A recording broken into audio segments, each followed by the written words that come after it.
All right, so this is actually the site they initially dropped me off on.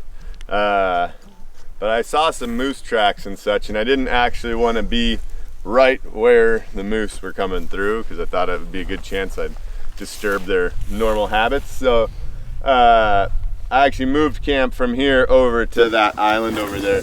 Not only was that more protected in the trees, but because it hadn't burned, it gave me more berries and things like that. It was just a little nicer living situation. The wind right now, we can feel it, it's on our back.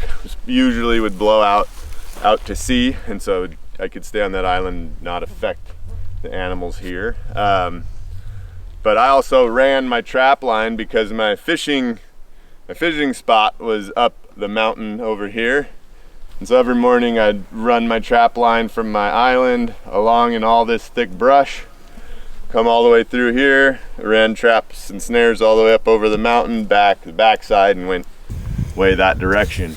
Since I spent a lot of time out here on the trap line and hunting rabbits and whatnot, I built my funnel fence over here also, because it's also a spot where I could see all these animals moving through, but there's a pretty wide, they could have come anywhere from the mountain behind us there all the way over to that direction pretty far, and I wanted to funnel all that traffic into one path so that I knew where they would be if there were moose in the area. And so on the day, I actually also set some tin cans with some string along that path so that if I ever heard those clank, I knew there was a moose coming. I knew what trail he would be on. I was then out here pulling a rabbit out of a snare when I heard a clank, and I was like, oh man. I ran over to the bush at the mouth of my funnel and just waited, and sure enough, the moose came wandering along. Show you how that happened.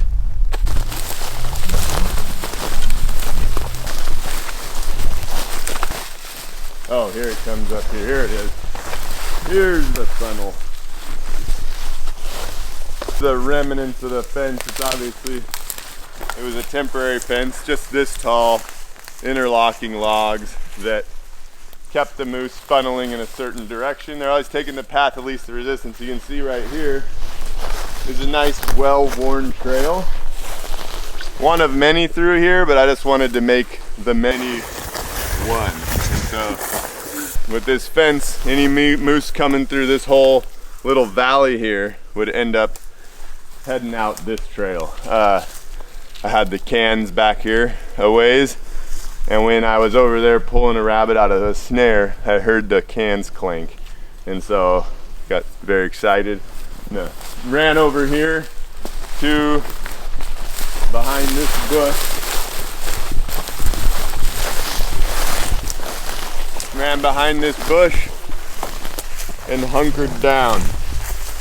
So then when I heard the moose, I immediately ran over to this bush and just hunkered down. I knew at some point it would, hopefully, if it worked, come along the fence line. So I plopped down here and waited. And sure enough, I was like, holy crap, I saw it coming. I was getting pretty excited. I was like, oh man, heart was beating. And then, now, it was a weird moose, to be honest with you. One like none I'd ever seen before. But I waited here, and then, to be honest with you, if the moose pauses right there, it was quartering towards me, so its body was, if you're the camera, it was like facing me like this. If I would have waited a little longer, it probably would have gone through the fence and given me a full broadside shot, but I felt confident in the quartering shot just because it was only 20 yards away or so, 23 yards.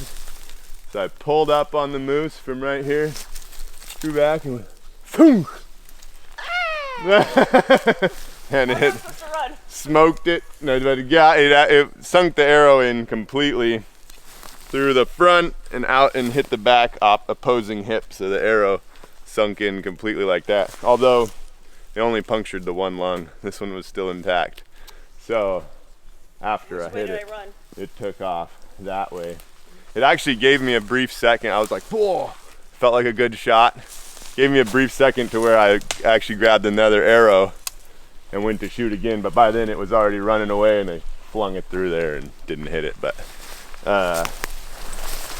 then it was all about tracking it. I had the rabbit, so whenever, if you know anything about bow hunting, you don't immediately chase after the animal. You wait, let it lay down, and hopefully bleed out. And so I went back to my camp, skinned my rabbit, waited for the longest hour of my life, and then went and started finding the blood trail, and eventually was able to track it down, though that wasn't straightforward. Yeah, in the end I found it and got it.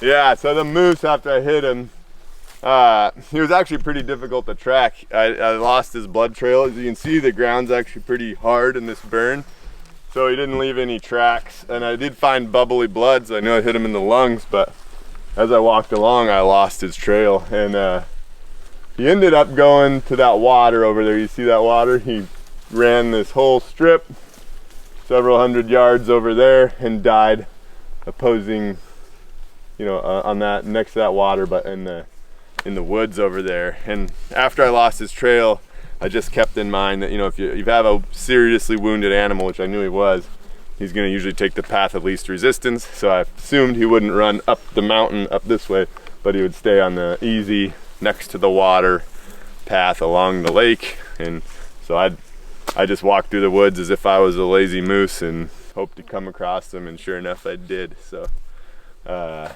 was like up and down moment. Losing the blood trail, I was like shooting it like, yeah, losing the blood trail, no. Then finding it, and then it took a while to die because it had been a one lung shot, and it wasn't worth the risk to try to close in and finish it off, because with a moose you're either going to make it mad, it might attack you, or more than likely you'll spook it, because at the moment it had no idea what happened. It was just calmly laying there and bleeding out.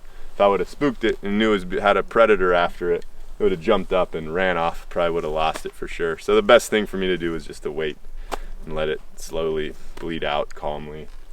Went over there and literally, yeah, one of the most exciting feelings I could ever have. The demon of starvation had been slain. So that was pretty cool.